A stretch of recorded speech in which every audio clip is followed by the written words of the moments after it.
Good evening, ladies and gentlemen, and welcome to the Making More from Sheep Summer Webinar Series.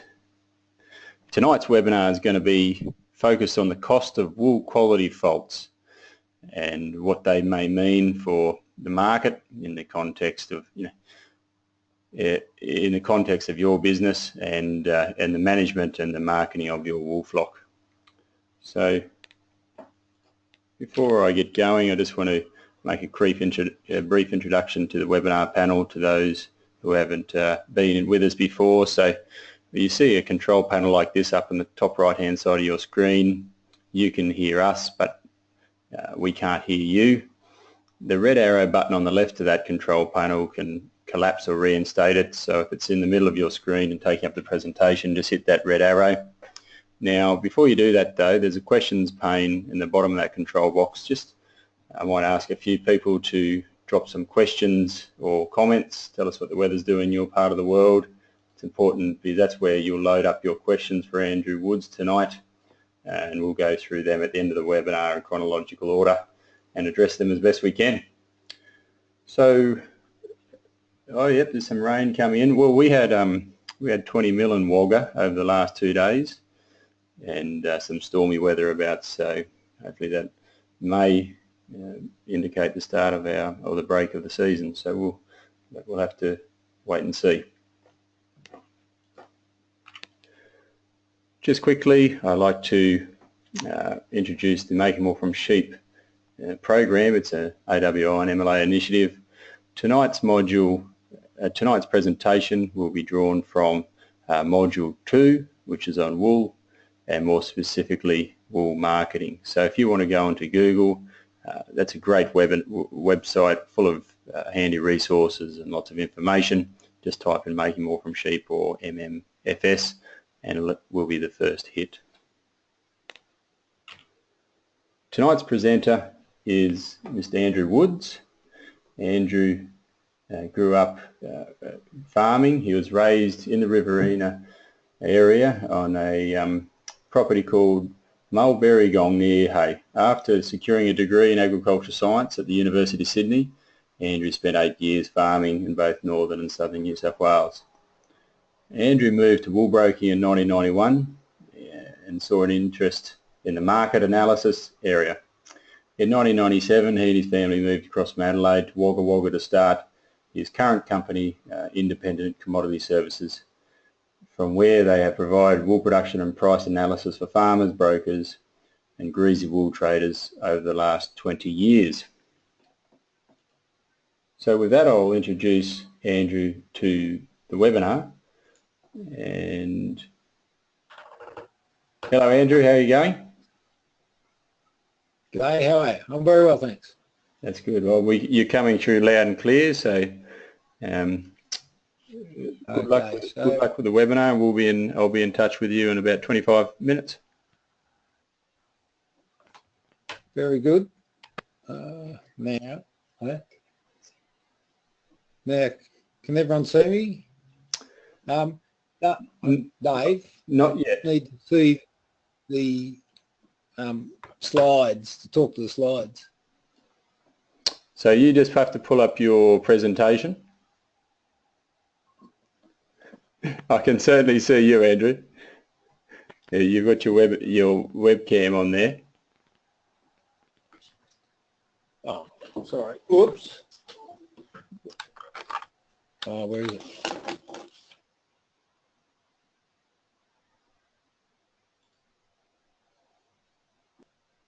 Right. It's coming, Dave. No worries.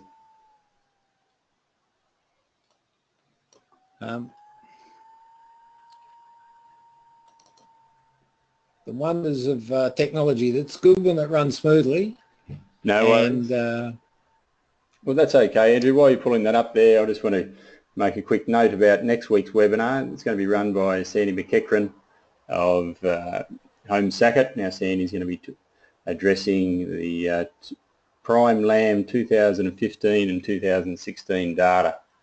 So that's going to be a great webinar, and we've had an influx in Prime Lamb flocks in the 2015-16 year, so there's plenty of data to draw the draw the financial and production benchmarks from, and Sandy's going to be talking to what the best in the industry are doing and how they're achieving high levels of profitability through focusing on the key benchmark, key performance indicators in the benchmarking service. So, and another thing, quickly at the end of this webinar, there's going to be a survey pop up. Now, there's been a few people comment that survey's not popping up for them. What I recommend is don't close the actual webinar box.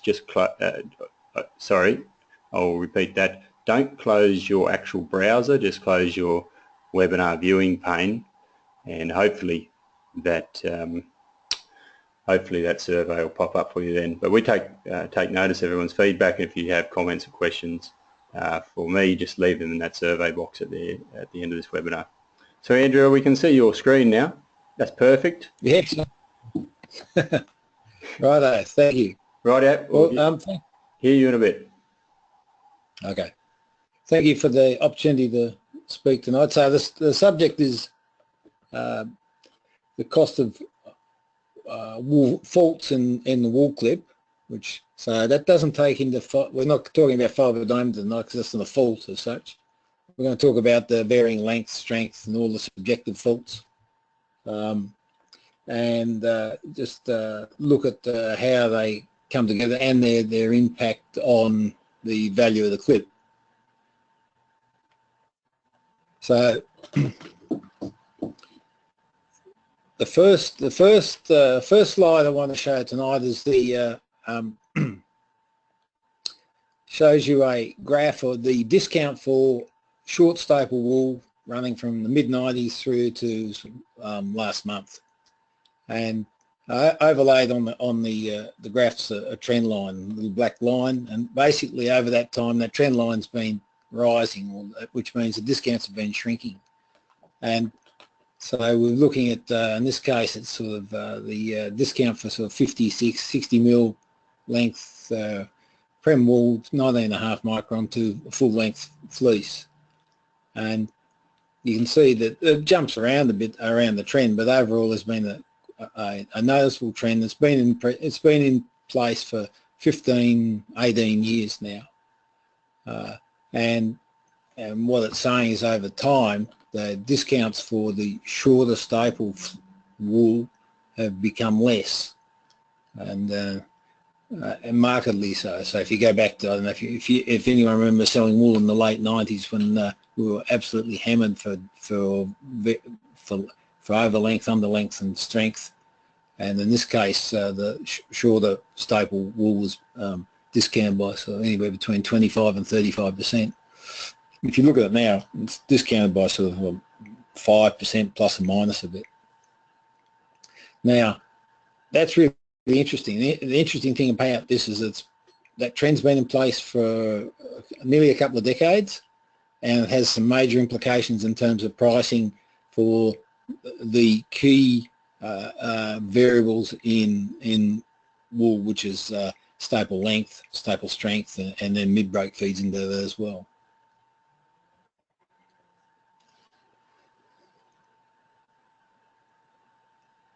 So the first thing I want to look at is looking at short and long staple prices. And if you're looking at short and long staple prices, you can look at short and long staple discounts. And Dave asked this question the other day, saying that now that there was quite a few people who switched to shearing at frequencies of 6 or 8 months because the discounts for short staple strength have decreased. How is that stacking up against long staple discounts for long staple wool? Now my first way of answering this is I've got this graph in front of you in which it shows you the graph. Again, we're looking at sort of 19 to 20 micron, it's 20 micron, and it's got two series on there for the last 20 years. One is about 120 mils long, it's got 22 Newton strength, and the other is sort of 56 to 60 mil with a high strength, which a lot of Premier wools tend to have higher strength. And if you look at it, they tend to track each other quite closely. And the message that graph gives is quite quite true. And I'll give you a tip now in terms of valuing wool. Is if you've got the 120 mil wool and you really can't find a quote for it, you look up the price for a 60 mil wool, and that's going to give you a pretty good guide to what it should be. It'll be valued in the market. And what it's saying is that your price for your shorter wools tend to match the price for your longer wools. It varies a little bit in terms of exactly those long wools line up with 52 mil, 55, 62. That varies a little bit, but as a rule, they're the same. And if their prices are similar, then their discounts are similar. And so that long-term trend we saw on the first slide with the discounts for shorter staple wool decreasing over time also means that the discounts for longer staple wool have been decreasing over time.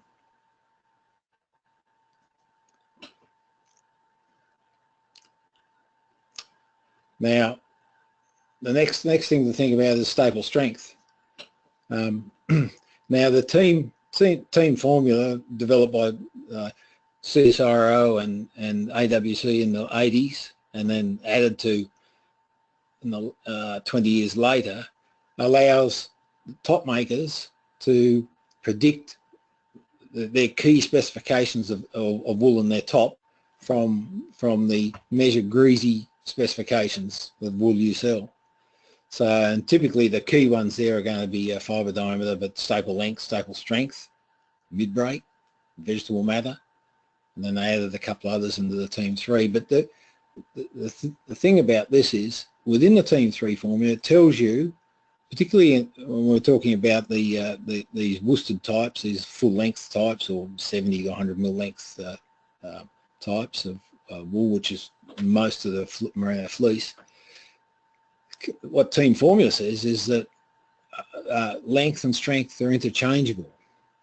That varies slightly, but what it means is if I drop off 5 mils of length, but I pick up 5 newtons of strength, then my outcome is reasonably similar at the top level. And when you look at it in terms of price, it actually works. So that trend we saw in terms of decreasing discounts for staple length also means that have had a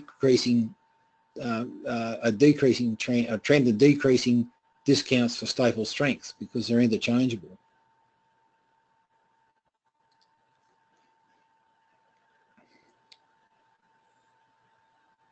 Now, the next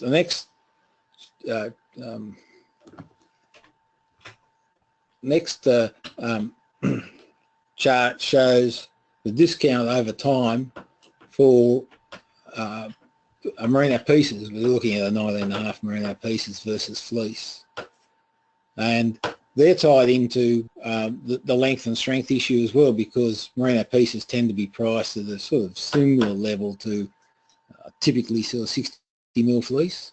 That varies a bit depending on VM, but it's not a bad guide. So if you've got decreasing discounts for staple strength, staple length over time, we should by rights have decreasing discounts for merino pieces, and through that bellies over time. And that's exactly what's happening. You see that in that little graph.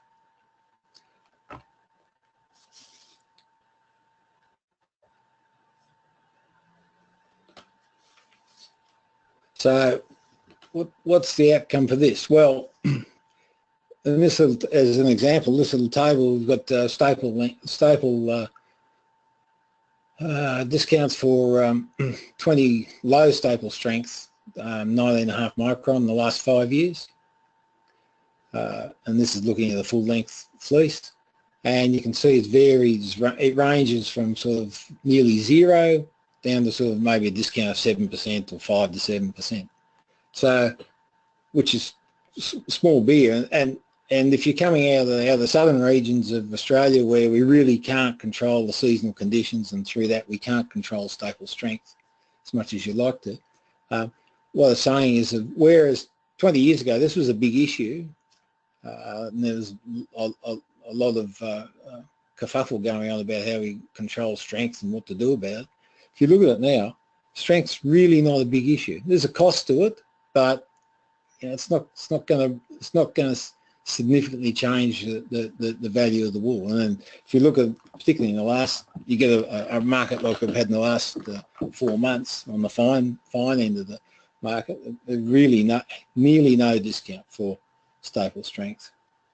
So there's a few implications in terms of budgeting, longer term budgeting, if you're coming out of a region that has quite variable seasonal conditions and through that staple strength, and for genetic indices, because if you're going to chase staple strength, there's an opportunity cost in terms of chasing other wool characteristics, and so that low cost suggests that the benchmark for putting staple strength in the genetic indices has certainly changed over time, and is less important than it was even 10 years ago. So mid-break, where does mid-break fit in that? Well, this little graph, it's a bit messy on it, but effectively what that's showing is you the proportion of wool that's sold in Australia by month that had a mid-break, a point of break in the middle greater than 75%, so it's a high mid-break. And what it says is it's highly seasonal, so around Christmas time you tend to get most of the wool that has higher mid-breaks, and then around the middle of the year that's the time when mid-break tends to be less of an issue. Pricing tends to sort of correspond to that supply, but how is mid-break affected in pricing? Well, it tends to show up in terms of staple strength. So the lower staple strength wools with high mid-break will be discounted, and your lower staple strength wools with low mid-break will get much less of a discount. So, but it's a really seasonal thing, and then you get the occasional years when when seasonal conditions combine to really boost supply, and late 2014 was probably the best at that, and it then becomes an arithmetic problem for the exporters in terms of absorbing all that high mid-break wool, and they'll discount it like billy-o for about 3 or 4 months, and then all of a sudden the supply melts away, and so the discounts revert to normal levels.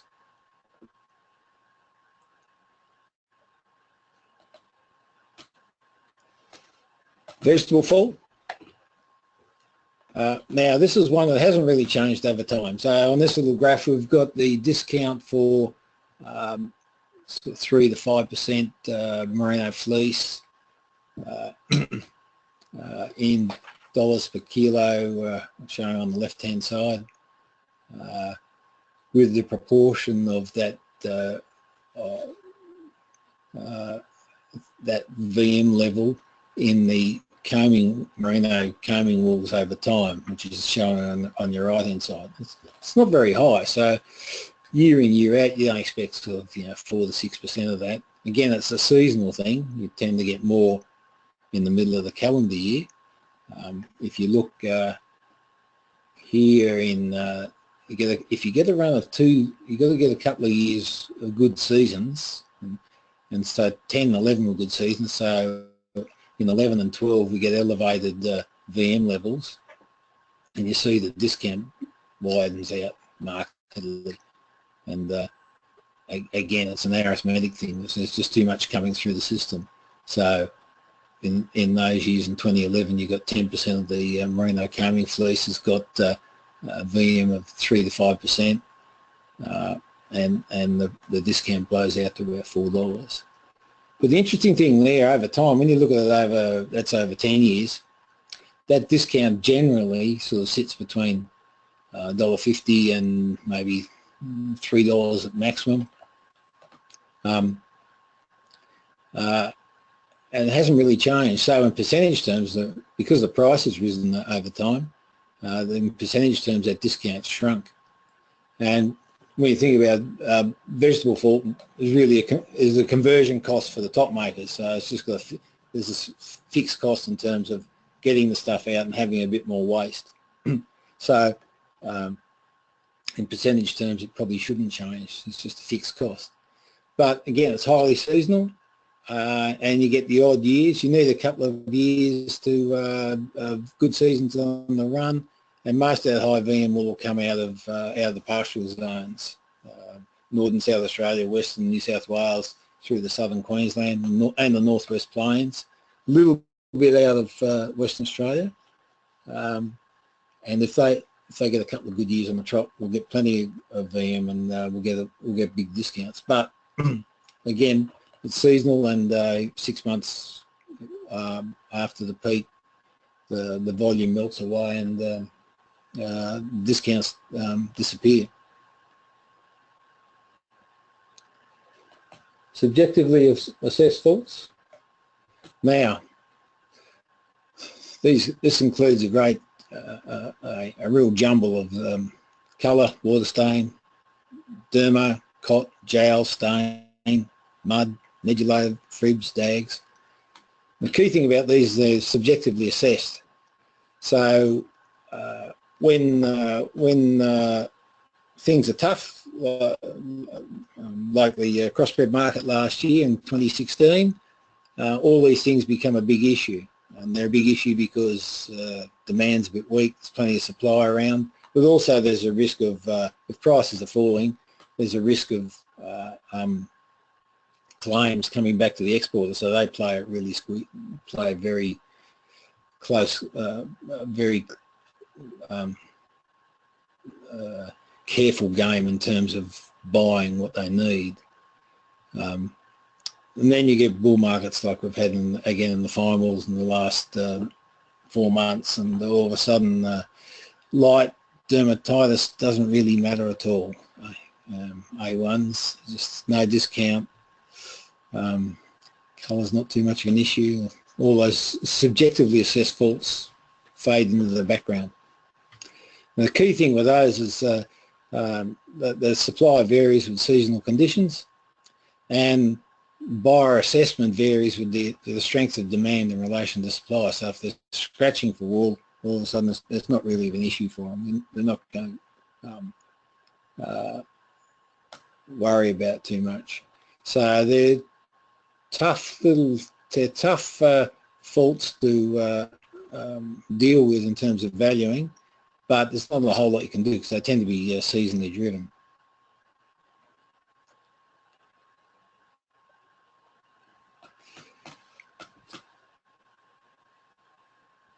Now, on to a couple of preparation issues. This is where, in terms of, it's listed under fault, it's not really a fault, but I've got a couple of things in terms of preparation. One of them is delivering wool which is declared either non-mules, cease mules, or pain relief, or by default it's been mulesed.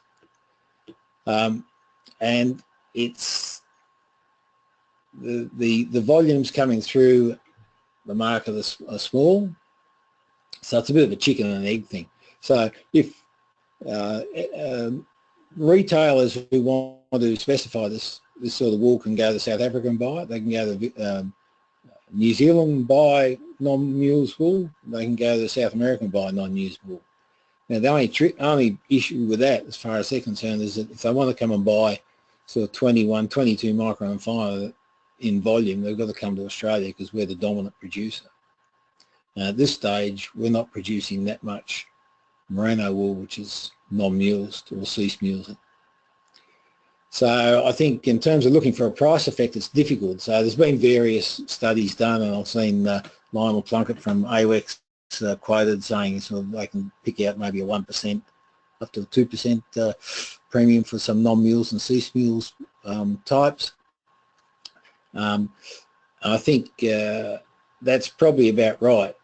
And in that example I've got there, I've looked at some 19 micron, 21 micron with average staple strength or high staple strength, and look for an effect on non-mule cease mulesing on the price in the last 12 months. And I can pick out sort of 1% for 19 micron. Not much really. When it's 0.3%, you really, that's a bit of noise in the market. And that's part of the problem. We're only looking for 1 or 2% effect when you think about wool, you've got breed, you've got category, whether it's fleece or pieces, bellies. Then you've got fibre diameter, then you've got staple length and staple strength, VM, and so you've got all those things jostling up the front and trying to determine price. And then so looking for something that's only going to have a small effect is very difficult, and it's hard to see. So at this stage, it's only about 9% of merino wool which is declared to be non-mules deceased mules, and that really limits the exporters' ability to build consignments.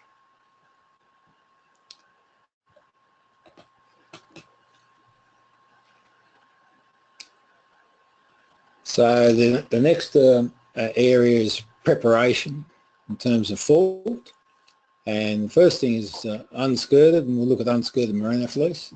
Now, it's a bit the same in terms of trying to measure its price effect. I mean, the rule of thumb, I think, for low VM merino fleece that's unskirted is probably there's a couple of % discount, which is, that's really what you're doing is you're selling merino fleece with pieces still in it, but not stain or any other subjective nasties. But this varies. If you've got high wool with a lot of vegetable matter in it, then the discount can be much greater. If you're finer, the discount can be much greater. Now, that's one of the real difficulties I find with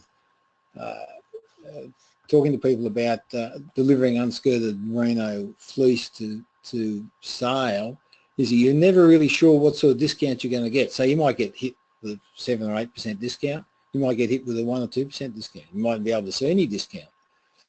And that's all very well, but you don't want to get hit with 7 or 8%. And the finer you get, the bigger the range those discounts can be. So it's an issue, and you do get discounted. But if they're squeezed, if the exporters are squeezed, they'll be buying this and using it, and it will get absorbed into the market, and you may not get much of a discount at all. But you're never really sure what sort of level you're going to get. So that's some sort of risk in the market. Crossbred unskirted is, now this is where most of the unskirted wool in the clip comes from. So some 30% of the crossbred wool's sold with what's called a D certificate and FRIBs in the AWACS ID, which so D certificate means it's non-conforming, doesn't conform to the AWACS code, and the issue there is this crossbred wool, this unskirted crossbred wool, is because it's lumped into a D certificate in the market. It's also lumped in with anything else that's non-conforming, and anything non-conforming just means it might be just a rough bit of wool chucked together without any quality control whatsoever. And so from an exporter's point of view, it's difficult. They'll look at the sample and try and determine what's going on, but they can't be sure that what they're seeing has been had a wool clasher in the shed and has had reasonable efforts in terms of preparation, and this is what really frightens the industry. They're frightened that the preparation standards will fall away. Now at this stage only still 1.92% of the merino wool is unskirted, but the horse is bolted for crossbreds. And if you get wool coming, unskirted wool from composite sheep, it's even worse, because that will come through. There's a good chance that'll come through with Kemp in it, and it's a hodgepodge. And certainly in the last 12 months, we've seen it's sort of the crossbred market's firmed up since mid-January, but in 2016, you'd be if you're looking at sale results for lots, you'd be looking down the line, looking down a page of a catalogue, and you wouldn't be able to tell, but you just see some lots go for some 26, 27, 28 micron lots that sell for about half price, and you go, why is that? and often it was unskirted, and if you talk to the broker or the exporter involved, they'd say there was issues with it and it looked like it was rough, and so you had the likes of good top makers like Mordiano coming along and just hoovering them up for 300 cents. But the discounts were huge, huge in terms of being 40, 50%. So there is an issue in terms of preparation quality for crossbreds, and there's certainly been some price penalties for it.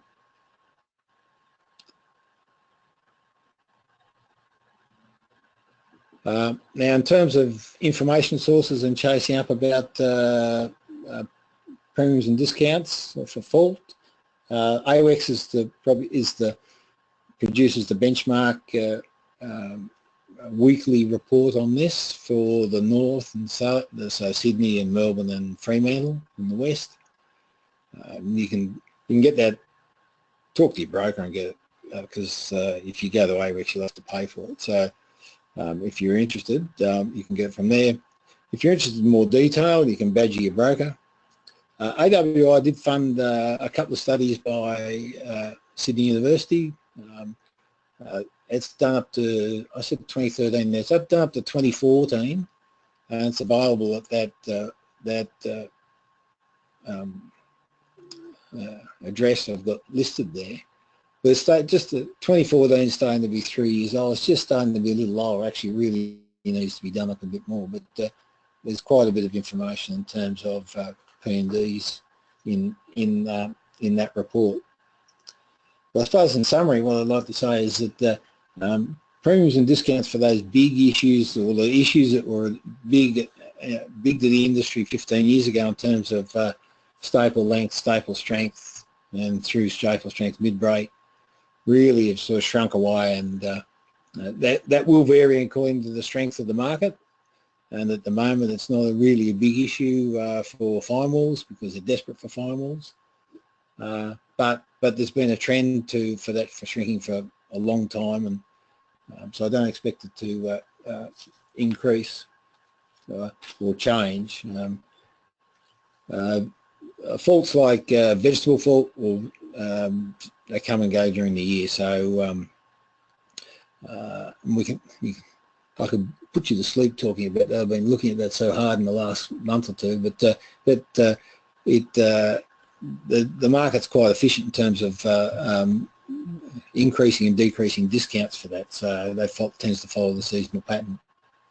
And then you've got all those subjective faults which come and go. Their discounts open and close according to supply. And then you've got the preparation issues, which aren't going to go away. I think they'll stay around. They might even intensify in terms of mulesing effects, and then unskirted or clip preparation effects, both for merino and crossbreds. I think, Dave, are you there? Yeah, got you, Andrew. That's really good. Well, thank you for that, Andrew. Good presentation and a good summary of where the wool quality discounts are at. Now, Andrew, I'm just going to give you a quick break while I just give our next week's webinars a quick plug. Don't forget, Sandy McEachran of Home Sackett's going to be talking about prime lamb, and it's a prime lamb key benchmarks update from the 2015 and 16 data set. Now, we'll be looking at what production and financial KPIs we'd expect from prime lamb producers, and we'll be talking to a bit about what the best are doing and what sort of systems they have in place in order to achieve those benchmarks. So, great webinar, same time, same place, 8 PM Wednesday next week. If you want to be on board there, just show up. You're already registered. And if you have any friends or family that you think will be interested or could benefit from being part of these webinars, don't be afraid to forward on the opportunity, forward the registration link onto them, because it's a free service, and it's your levies, your AWI and MLA levies in action, and we want to make sure that the opportunity is provided to as many people as we possibly can. Don't forget that webinar survey. It's going to pop up at the end there, and for those who aren't interested in participating in the question and answer time that Andrew's kindly agreed to stick around for tonight, then thanks for participating, and we'll hopefully see you online in the near future. But yeah, for those who are going to stick around, get your questions lined up. There's already a fair few coming through here, so it's really good, a good sign. And we'll ask Andrew in chronological order, make sure everyone's questions are answered, and then we'll be able to wrap things up a little bit later on. So with that, Andrew, are you still there? Andrew, we've got a few questions coming through here. Are you right to hook into them? Fire away, I'll do my best. No worries. And here we go. Here's the deal. For anyone who leaves a survey report after this webinar, I'll send them that link that you've got on your last slide there, so they can get access to that publication easily via email. Okay, Andrew, got a quick question here from Philip. Philip farms in South Australia. Many years ago, I changed from a spring shearing to an autumn shearing, as there were huge discounts for staple strength. The trade-off was lower yields and higher vegetable matter. Is this strategy still relevant? Easier to find shearers prepared to shear merino wethers then too. So he moved from a spring shearing to an autumn shearing because of the staple strength discounts, and wants to know whether that strategy may still be applicable. I suppose it depends.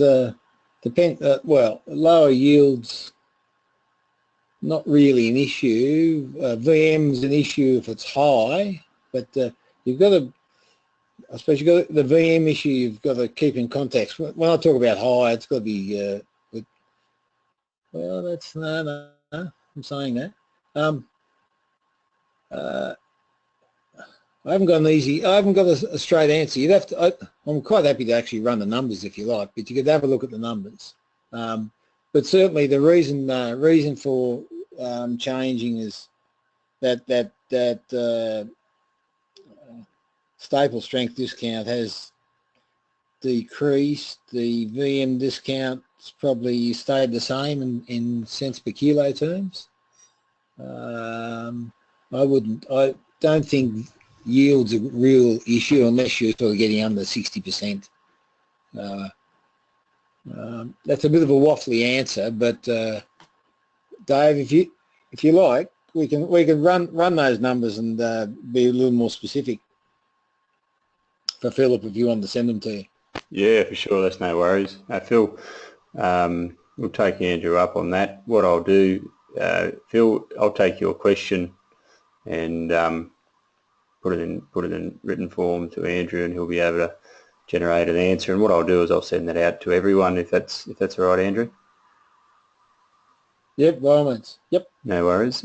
Philip's actually got another question here. Might be a bit more straightforward. Can you sell unskirted crossbred wool and still put a classes stencil on that bale?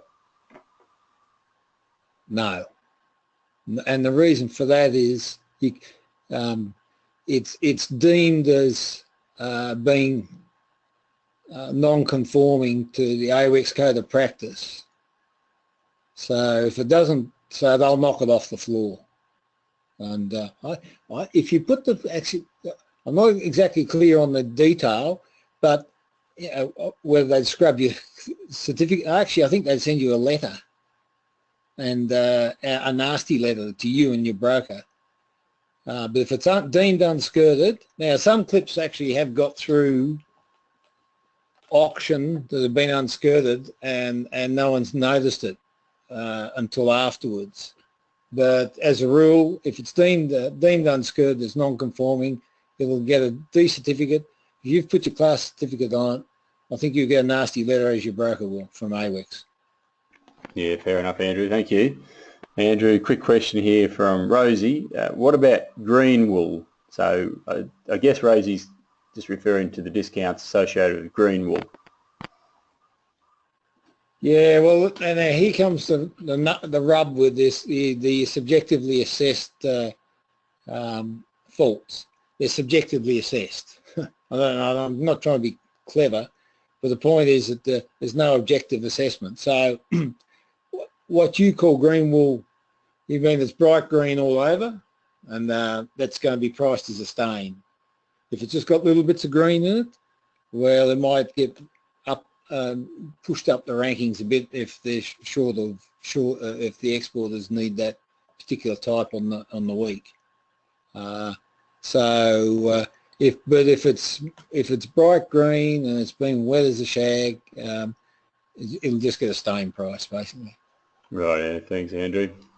Andrew, question and some context to put with it, so just stick with me here. South Africa and New Zealand have a different definition for mulesing.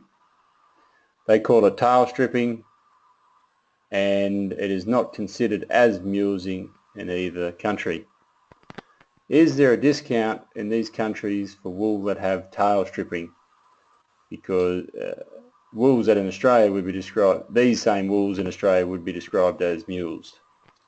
That's a fair question. The New Zealanders are good at marketing, so I reckon they'd probably argue the point, but I'm not going to. But at this stage, New Zealand would market their clip as being non-mules, and if you talk to exporters, they'll say that South Africa is non-mules as well. And if you look at the South African clip, traditionally the South African prices were discounted to our market, to Western Australia by 20, 30 cents. It varied a bit, and then about 3 years ago, maybe 4 years ago, that flipped, and all of a sudden South Africa was priced at a premium to our market, which is unusual.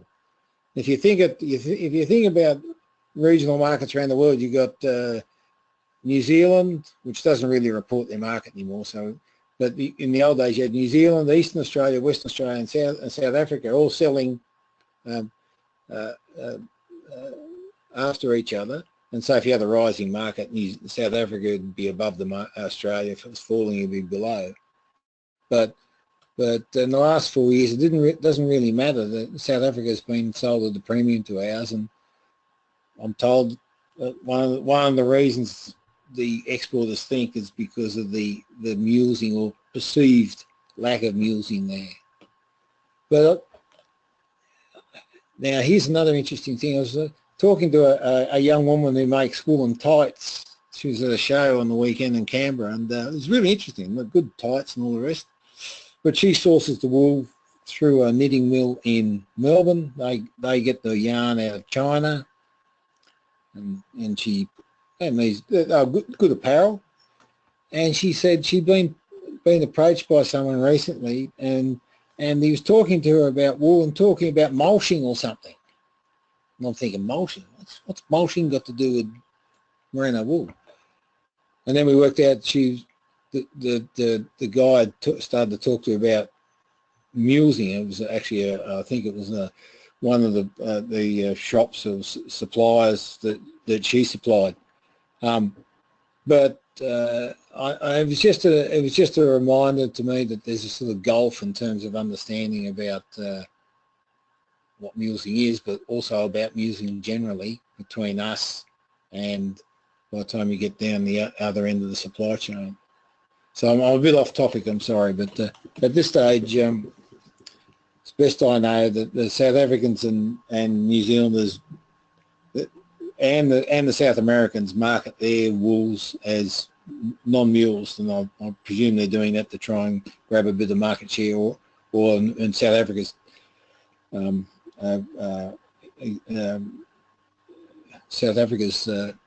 role, they're picking up a premium. Right, yeah. Thanks Andrew. Andrew, a question here from Pauline. Have you calculated any discounts for shedding breed wools?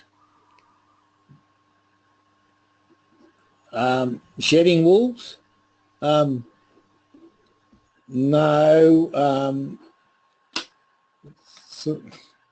It's just no volume out there to do much work with, basically. Very little volume. Yeah, right. Yeah, no worries.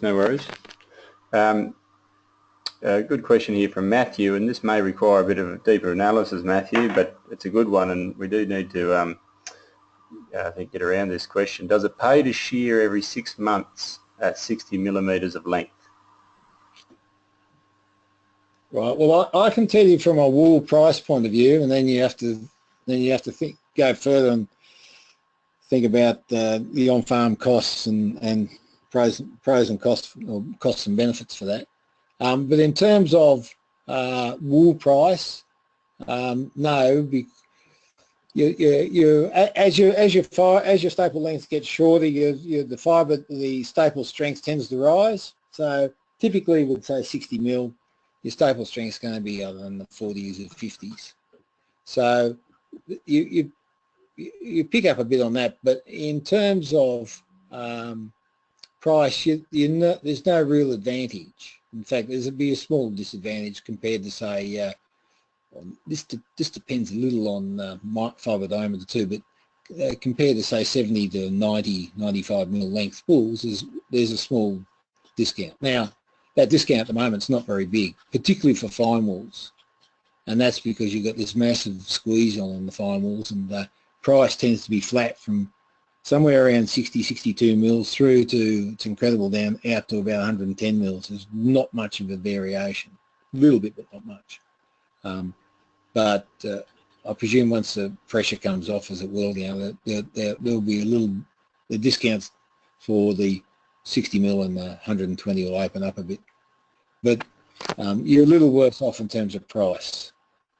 Yes, alrighty. And I suppose, Andrew, I might just ask, I suppose, clarify that question. So, say if there was an alternative to sell wool of 60 mil in length with high tensile strength, or wool of 120 millimetres in length of lower tensile strength, the price differences would be, or there would be little price difference? Not great. And the only rider to that is if you sold at a time when there's a lot of tender wool around, one of those years when there was just a lot of tender wool for some reason, that longer stuff would probably be discounted a bit more. But year in, year out, there's not a great deal of difference in price. Yeah, thank you. Question here from Will. Have you noticed the quality of merino wool shed preparation? I'll just say that again. Have you noticed the quality of merino wool shed preparation dropping? Well, talking to brokers, I don't think that's too much of an issue. It certainly happened in the crossbreed clip. I don't think there's any doubt about that. And that drop in, and that's where their clips are being unskirted, and there's a view that if I'm not going to skirt, I don't need a wool classer, and I think that's completely wrong. You need the wool classer in there because you need someone running the show, running the wool room, whoever it is. Otherwise, it's, you just must let the dog run the show. It's not going to work. So it certainly has happened to crossbreds.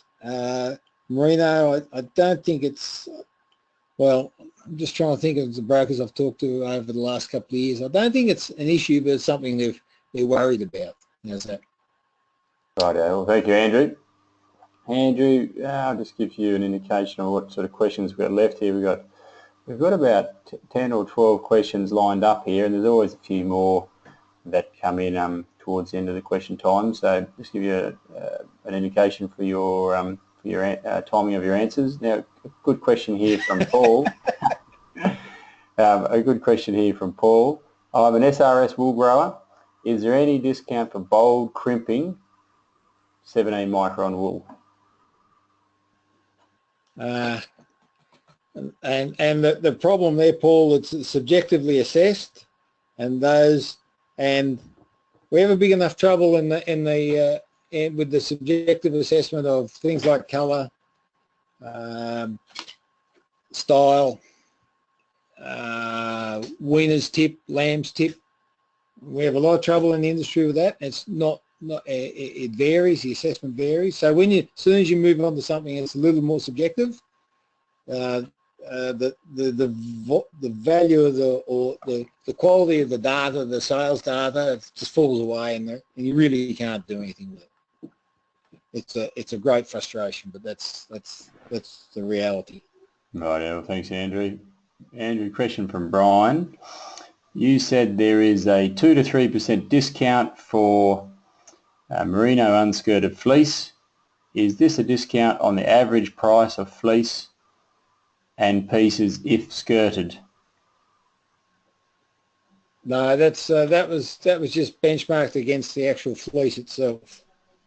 So and there's a reasonable point to that question, is that you should get a little slightly, well, you should get slightly less of a price because you've got pieces in there as mixed in with the fleece. But that also changes when the micron premiums pick up, because pieces tend to be finer. It's a tricky thing, but no, it was benchmarked against fleece. Good point. That's a good point. Thank you for that. That's a really good question, Brian. Bob asked a question: what proportion of wool is from pain relief mule sheep, and is there any premium?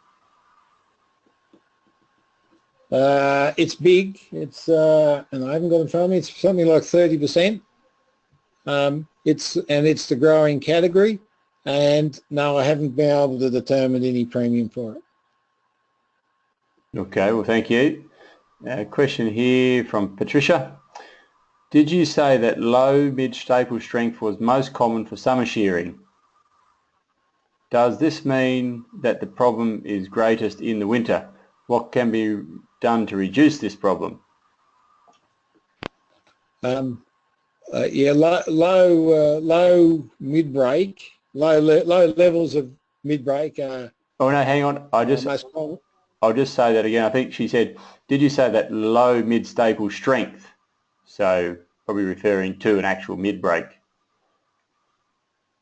So mid-break, yeah. So mid-break, the levels of mid-break reach a minimum. This varies generally in the winter, but it does vary when you look at it according to the seasonal conditions and when time of lambing happens. So if you go to Tassie, their mid-break tends to peak in April, which is about sort of 6 months, or in the autumn, 6 months after when they tend to lamb. On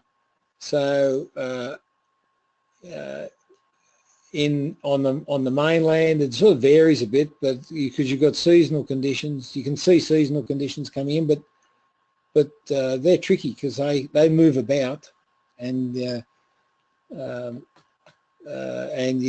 can't always predict when they're going to be. But as a rule, there's more mid-break, more wool with high mid-break around Christmas time, and less around mid-year in the winter. Yeah, right. Yeah. Well, thank you. Question here from John: is there any premium for chemical-free wool?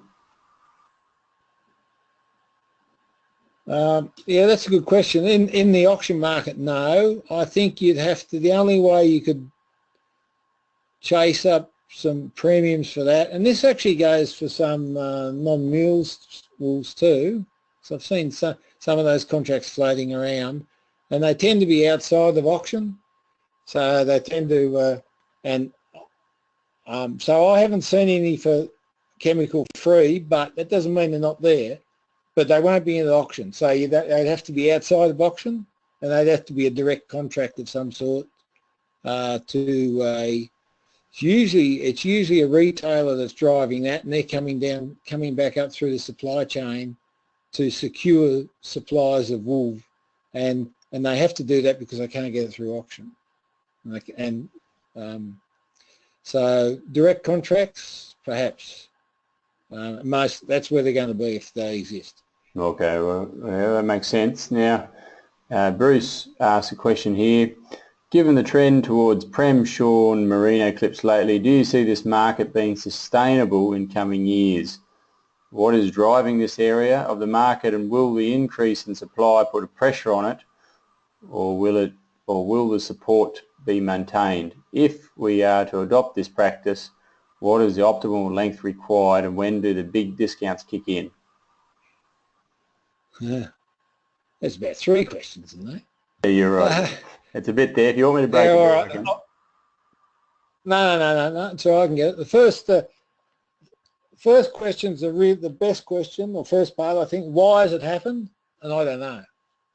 And I haven't seen anyone give a really good reason why. I mean, I've got some half-baked ideas why, but it's obviously knitwear's increased in demand, and so you can put those shorter length fibres into knitwear, and the longer stuff that breaks can be used in knitwear too. Now sportswear doesn't, the flash stuff, the icebreakers and that sort of stuff, that doesn't cover that because they tend to use combing length wools. They're better quality. So I'm not sure why, but obviously the knitwear demand's picked up. There's just more of it. It's a good question, and I think it needs an answer because it'd be nice to know, and it's changed our market structure, so it'd be good to know about. The question on more prem shearing, is that leading to more prem walls? And the answer is no. So there's talk about it, but I haven't got the numbers in front of me, but I looked at it about 6 months ago. Over the last 5 or 6 years, the volume of short wool coming through the market, and percentage terms haven't really changed. So at this stage, no, it's not going to affect the price. Where do the discounts for length really cut in? Where do they? Well, at this stage, it varies a bit. The broader wools tend to be a bit longer than the finer wools, but where do you get really hammered? Somewhere between 52 and 60 mils at the moment. That's where the discounts really cut in. Yeah, right. Yeah. Well, thanks, Andrew. You did a good job actually covering all those questions because there was a few there. A question here from Daniel. It may not be in your area of expertise, but what percentage of the compensatory wool growth do people receive shearing every 6 months compared to shearing every 12 months? Good question, Daniel. Andrew, have you got an answer? I mean, it's a tricky question, and one for Sandy for next week. But I remember discussing this with Sandy a couple of years ago, and it's up for debate, but I don't think there's too much. Yeah, and that's right. I think there have been papers done on that. So what we need to do is a literature review and try and shore up what those that increase in growth would be for the for accelerated shearing programs. A question here from Southwest Victoria. Market outlook. Will it hold until everyone gets a bit of the action? Is that an exporter on there, is it? No. It's someone we know from Southwest Victoria, but it's a good question, I think. I say that because you talk to exporters about this, and they don't want to know much, just what price it'll be on April the 4th at 4 p.m. or something. Will it hold up? Market outlook. It's an interesting market. You wouldn't think it's right. Well, for what it's worth, I think the fine end's rising too quickly. So 16 micron went up $1 today, and 16.5 went up $1 today in Sydney. So that's rising too quickly. I think there's a really interesting page in the latest AWI monthly magazine, down the back on page 52, about there, by a Chinese wool agent, Lizzie Shen.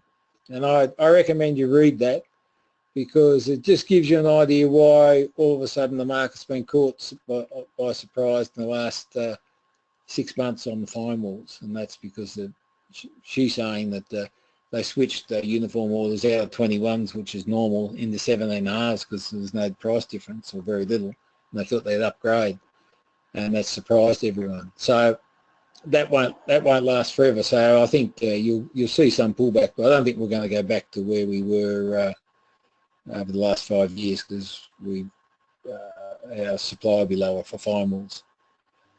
But that's the sexy part. The really interesting part, which I won't talk about next week, the time is carding's indicator over $12, and the 21s with a heap of volume around still at $15. I mean, it's phenomenal. Anyway. Yep. Yeah, right. I know that's good answers. I think you're leaving a little bit for the next webinar, Andrew, are you? Look, a good question here from Philip again. How does lot size affect the price? Ignoring brokers' charges, does larger lot sizes receive greater competition? There's quite a bit of volume goes through the market at sort of 12 to 15 bales, and then you get some of the big rehandles putting in quite large lot sizes. I think that the key thing there is delivering wool in a package that exporters can use when they're trying to average, meet their averages for their consignment specifications. So if you put in a 20 bale lot of, this will vary, so say 19.5 micron fleece with 1% VM, 90 mils long, 35 newtons, everything right with it, 20 bales, they'd probably eat it no problems because it's a good solid lot or type they're going to use.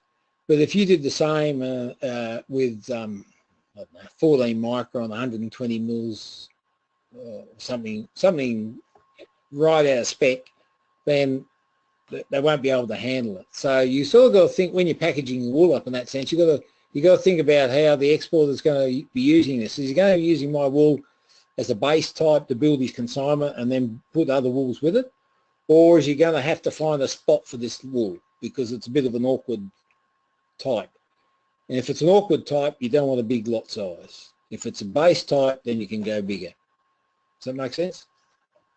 Yeah, that makes sense. Thank you, Andrew. That's good. Now, a question from the New England. Todd asks, does Andrew have information on discounts for length in the 16 to 18 micron wools, particularly under 60 versus 75 mil versus 120? At the moment, I'm just cheating at the moment. At the moment, there's not much difference. So under 60 will fall away, but your 60 and 125 will probably be similar. Maybe the 60 will be a bit less than no, it'll be a bit similar to the 125. That normally those long wools in the 16 to 18s are heavily discounted, but not at the moment. But if Dave, if you get the details, we can send a little bit of data on that and show them what the results, what it looks like. Yeah, no worries. We can do that, Todd. You leave a survey, and in repayment, we'll flick that data to everyone who does that. So that'll be awesome. Right, Andrew. The good news is we're coming to the end of the question time. There's been some great questions. Now, there's only one more question here. Now, there's there's another question. There's two questions, but so if you've got any burning questions, this is your chance. Not every day you have someone with such depth of understanding in the wool market as Andrew at your disposal, and he's been kind enough to put this evening aside to provide some insight into where the market's at and where we might be going. So take that advantage. If you are about to duck off, have a crack at that survey, and don't forget the webinar on updating everyone on where the prime lamb key financial and production benchmarks are and what some of the best prime lamb producers are to increase the profitability of their prime lamb flocks. Andrew, a question here from Shelley. As a grower of non-mule superfine merino, what can we do to improve our return for this type given the current Australian wool reputation internationally?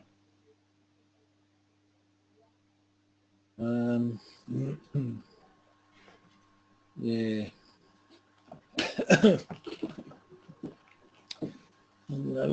Shelley, you might be stretching my knowledge and understanding of the supply chain. I mean, there's a political side to that question about the mulesing and what the industry should do with it. I mean, and that's, I mean, I have a view on that, but it's just a personal view that, we've got to sort of we've got to do something about it. I walked past a shop just on this same topic, I walked past a shop in Canberra last weekend.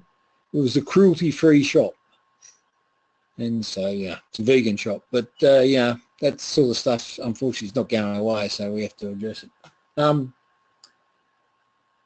The superfine part, there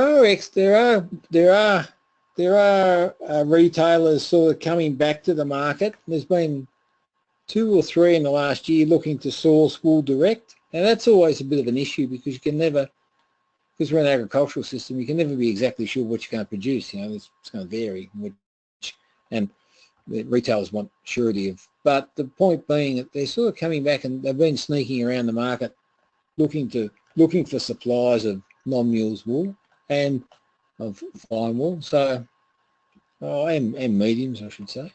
So, so there's an element of that of just sort of nosing around, seeing who's interested. But then I haven't got a really good answer for you on the mulesing part. I mean, I just think the industry's probably got to be a bit more proactive, and but that's a motherhood statement. I'm sorry. That's all right, Andrew. Thank you for that.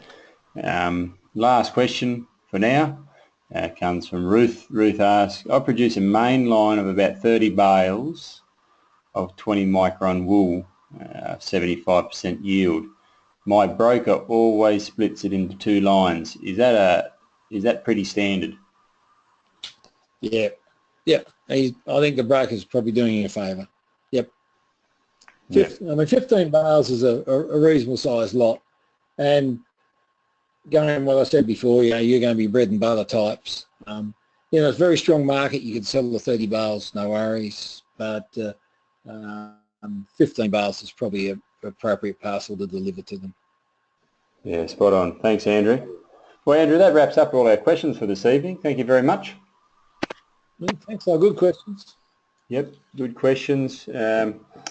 And we've been noticing that the questions have been ramping up over the last few webinars, and it's a good sign that everyone's fairly engaged and interested in the indicating that the topics are relevant, and tonight's no exception. So thank you for that. So Andrew, I'll bid you farewell for this evening, and thank you on behalf of Making More from Sheep, MLA, OWI and our audience for delivering to us this evening.